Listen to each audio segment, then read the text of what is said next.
meseejii keessanii seentu jechuudha. Meseejii moobaayilaa keessanii seentu kilika irratti ni gootu. Okay, achi booda haala kanaan yeroo isiniif ta'e jechuudha. Fakkii qalamii irratti kilikni gootanii ammallee achi booda solitti jechuudha. Kompoos ka jedhamu irratti kilikni gootanii okay, solitti alfamiyaan barreessan yookiin 1,100 jechuudha. Asirratti immoo termseej ka jedhamu irratti net jettanii barreessitu.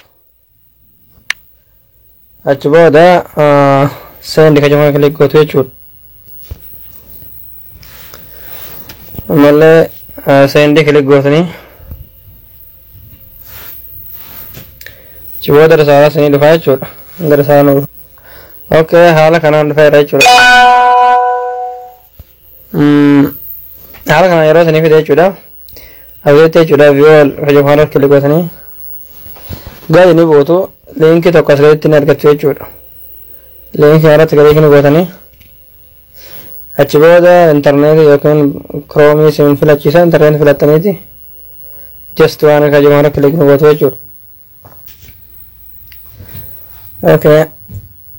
Achi booda haala kanaan isinii fide jechuudha. Buy more data my contact. Aywa achi booda gadi ni buutu. Asirratti jechuudha bakka immoo giigaa 10 kana jechuudha. Bakka immoo 165 guutamaa jiru kana jechuudha. Asirratti kilikni gootanii achi booda kanaan daawwaraa. Achi booda gadi ni buutu. Asirratti jechuudha buy ka jedhamu irratti kilikni gootanii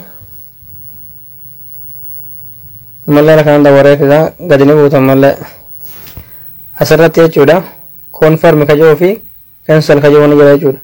Cancel ka jedhamu kilik gootanii keessaa baatu jechuudha. Egaa haala kanaan intarneetii tola fayyadamuu dandeessu jechuudha. Risaalallee isiniif hin dhufu intarneetiin keessan nagumaan dalagaa risaalaan keessanitti dhufa jechuudha.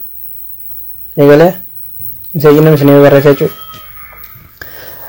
Wanni kun guyyuutti yeroo 3 jechuudha. Ni dhaabbata. Yeroo dhaabbatu qaba. Yeroo dhaabbatanii isa haaluma kanaan seentaniiti fayyadamtanii jechuudha. Guyyuutti yeroo 3 isinii kenna. Egalee haala kanaan intarneetii tolaan fayyadamuu dandeessu. Waan hordoftaniif galatooma viidiyoo kiyya laayik sheer godhuudhaan ilma Oromoo hunda biraan dhufaa.